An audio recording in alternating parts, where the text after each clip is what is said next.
कक्षा 12 के सभी छात्र ध्यान दें। इस विलयन चैप्टर के लास्ट में हम आपको अपसामान्य अणुसंख्य गुणधर्म और अपसामान्य अणुभार के बारे में चर्चा करेंगे, बताएंगे। यानी abnormal colligative properties and abnormal molecular weight क्या होता है, इसके बारे में आज हम बताएंगे। जैसा कि आप जानते हैं कि विद्युत अनपघट्य जो विलायक के संपर्क में आने पर वियोजित नहीं होते, उनके लिए आयनों की संख्या या कणों की संख्या वही रहती है जो वियोजन से पूर्व रहती है। लेकिन जो विद्युत अपघट्य हैं, जैसे पोटेशियम क्लोराइड है, ये अपने आयनों में विभक्त हो जाते हैं। तो वियोजन के केस में इनके कणों की संख्या बढ़ जाती है क्योंकि वो आयनित हो जाते हैं। इसी तरह से संगुणन के केस में उनके कणों की संख्या कम हो जाती है। इस तरह से, क्योंकि आप जानते हैं किसी विलयन का अणुसंख्य गुण उसके कणों या आयनों की संख्या पर निर्भर करता है, इसलिए इसके अणुसंख्य गुण का मान परिवर्तित हो जाता है। और जो वियोजन के केस में जो वास्तविक अणुभार है, वियोजन के केस में उसके अणुभार का मान कम या ज़्यादा हो जाता है और इस प्रकार प्राप्त अणुभार को हम अपसामान्य अणुभार कहते हैं। तो इस अपसामान्य अणुभार और अपसामान्य अणुसंख्य गुणधर्म के बारे में हम आपको आज बताएंगे।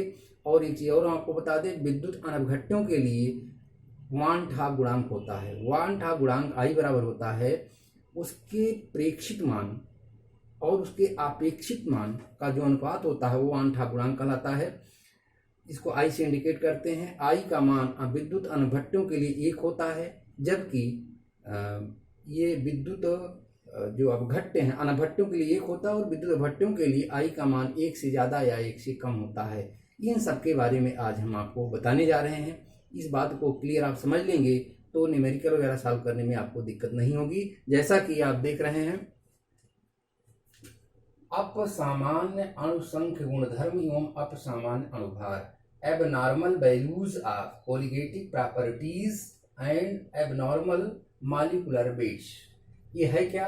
जैसा कि भैया मैंने आपको बताया, कुछ पदार्थ यानी जो विद्युत अपघट्य हैं विलायक में संगुणित या वियोजित हो जाते हैं। संगुणन माने होता है जुड़ना, वियोजन माने टूटना।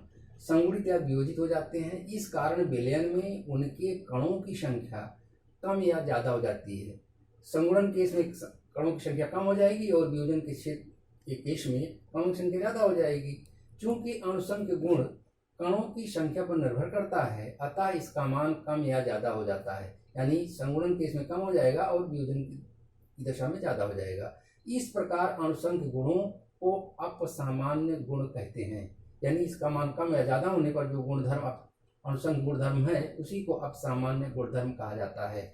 जो पदार्थ वियोजित होते हैं उनके कणों की संख्या अधिक हो जाती है क्योंकि आयनित होने पर उनके आयनों की संख्या बढ़ती है। इस कारण अणुभार सामान्य अणुभार से अधिक प्राप्त होता है। यानी वियोजन केस में कणों की संख्या बढ़ जाएगी और अणुभार का मान सामान्य अणुभार से अधिक हो जाएगा। और संगुणन में कणों की संख्या कम होने के कारण इसका अणुभार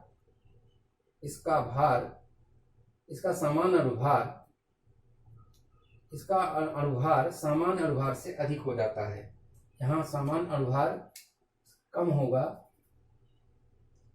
और यहाँ अधिक प्राप्त हो जाएगा। इस प्रकार प्राप्त अणुभार को अपसामान्य अणुभार कहते हैं। यानी अपसामान्य अणुभार बटे सामान्य अणुभार एक पलट हो जाएगा विलय के कणों की सामान्य संख्या बटे वियोजन या संगुणन के बाद कणों की संख्या। इसका प्रयोग करके हम जान लेते हैं वान ठा गुणांक क्या है। वान ठा गुणांक आई जिसको इंडिकेट करते हैं, यानी पदार्थ के विलयन में के अणुसंख्य गुण के प्रेक्षित मान जो प्राप्त हो रहा है प्रेक्षित मान और सामान्य सांद्रता के विद्युत अनपघट्य के अपेक्षित मान का अनुपात ही वान ठा गुणांक आई कहलाता है।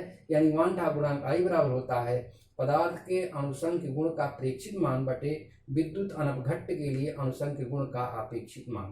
प्रेक्षित मान और अपेक्षित मान का जो रेशियो है वही वान ठा गुणांक कहलाता है। इसको आई से इंडिकेट करते हैं।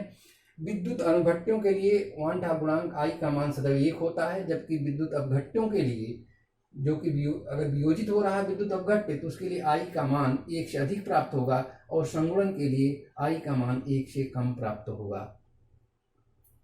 इस पर छोटे छोटे सवाल भी पूछे जाते हैं, जैसा कि आप देख रहे हैं। क्वेश्चन है 100 ग्राम जल में 0.745 ग्राम केशियल विलीन है। विलयन का हिमांक -0.34 डिग्री सेल्सियस है। विलयन के लिए वान ठाप गुणांक आई की गणना कीजिए। यहाँ KF का मान दिया गया है 1.86 मोलर इनवर्स, ये दिया गया है। क्योंकि आप जानते हैं ये हिमांक का अवनमन से आप मोलर अवनमन स्थिरांक KF का मान निकालने के लिए फार्मूला जानते हैं। डेल्टा TF बराबर होता है KF into small w into 1000 upon m into capital W। इस फार्मूले का प्रयोग करके आप कैलकुलेट करते हैं। चूंकि ये विद्युत अपघट्य है इसलिए आयनों में विभाजित होगा। केसीएल है, K प्लस और Cl माइनस में टूटेगा, इसलिए वान ठाप गुणांक I का मान 2 हो जाएगा। इसलिए फार्मूले में हम I से मल्टीप्लाई करेंगे और जैसा कि आप देख रहे हैं इसके लिए फार्मूला होता है डेल्टा TF बराबर I इंटू KF इंटू यम जो है मोललता है, I वान ठाप गुणांक है, KF मोलल अवनमन स्थिरांक है।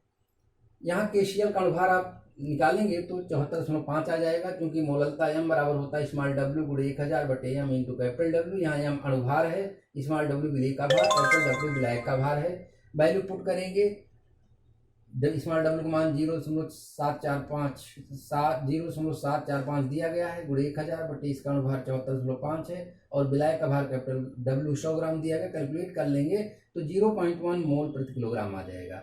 वान ठाप गुणांक I इक्वल टू हो जाएगा डेल्टा TF बटे KF इंटू m। ये वैल्यू प्राप्त हुआ है, हम रख देंगे।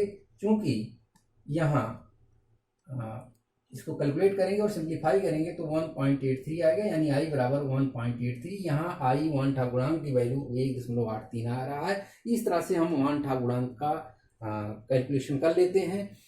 जहाँ भी विद्युत अपघट्य रहे वहाँ हम I का मान निकाल करके कोई भी फार्मूला है उसमें I से मल्टीप्लाई कर देंगे, तब एग्जैक्ट उत्तर प्राप्त होता है। जैसे दूसरा क्वेश्चन दिया गया प्रश्न में, देखिए 1 किलोग्राम जल में कितने ग्राम केसीएल मिलाएं कि इसका हिमांक अवनमन 8 डिग्री सेल्सियस हो जाए। यहाँ KF का मान 1.86 kg मोल इनवर्स से दिया गया है।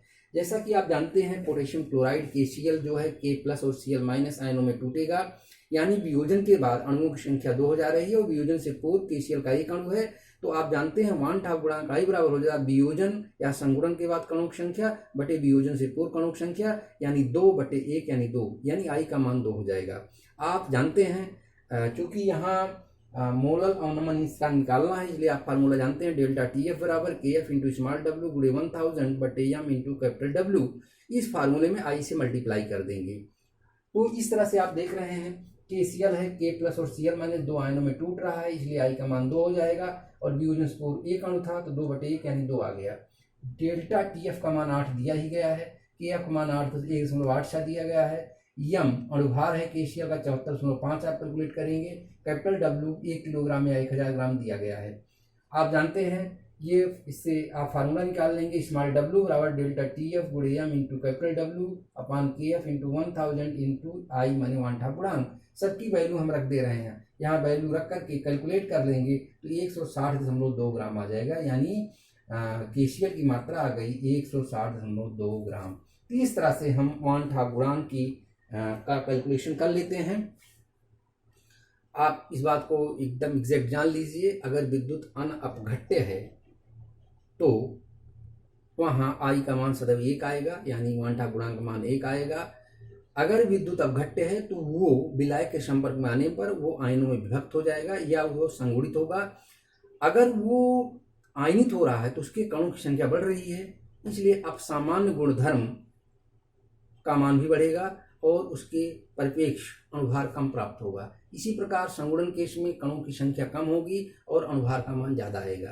तो इस प्रकार जो अणुसंख्य गुण का मान कम या ज़्यादा प्राप्त हो रहा है, ऐसे गुणधर्म को हम कहते हैं अपसामान्य अणुसंख्य गुणधर्म। और इस प्रकार जो अणुभार प्राप्त हो रहा है, कम या ज़्यादा प्राप्त हो रहा है, अपेक्षित मान की अपेक्षा कम या ज़्यादा प्राप्त हो रहा है, उसको हम अपसामान्य अणुभार कहते हैं। वान ठाप गुणांक कैसे कैलकुलेट करते हैं आपको मालूम है, वियोजन या संगुणन के बाद आयनों की संख्या या कणों की संख्या बटे वियोजन से पूर्व कणों की कुल संख्या से डिवाइड करके हम I का मान कैलकुलेट कर लेते हैं। और जितने भी विलयन चैप्टर में फार्मूले प्राप्त हुए हैं, अगर वो विद्युत अपघट्य है तो उस फार्मूले में I से हम मल्टीप्लाई कर लेंगे और फिर हम I की वैल्यू निकाल करके उस फार्मूले में यूज करके जो भी पूछा रहे वो हम रख करके हम कैलकुलेट करेंगे तो एग्जैक्ट आंसर हमको प्राप्त हो जाएगा। तो इस तरह से ये आपका अपसामान्य अणुसंख्य गुणधर्म और अपसामान्य अणुसंख्य गुणधर्म और अपसामान्य अणुभार था, वान ठाप गुणांक था। इससे संबंधित न्यूमेरिकल्स किस तरह से आएंगे उसके बारे में भी मैंने चर्चा किया। आपकी यूपी बोर्ड की परीक्षा में इससे संबंधित कोई ना कोई क्वेश्चन हर साल आता है। इसको अच्छी तरह तैयार कर लेंगे तो आपका ये चैप्टर अच्छी तरह से तैयार हो जाएगा और इसी के साथ ही यह चैप्टर समाप्त हो जाएगा। और इस चैप्टर को पूरी तरह अच्छी तरह तैयार कर लेंगे तो यूपी बोर्ड परीक्षा में 5 से 6 नंबर के क्वेश्चन हर साल आते हैं वो मिलेंगे आपको। इसी के साथ आज की यह वीडियो समाप्त होता है। धन्यवाद।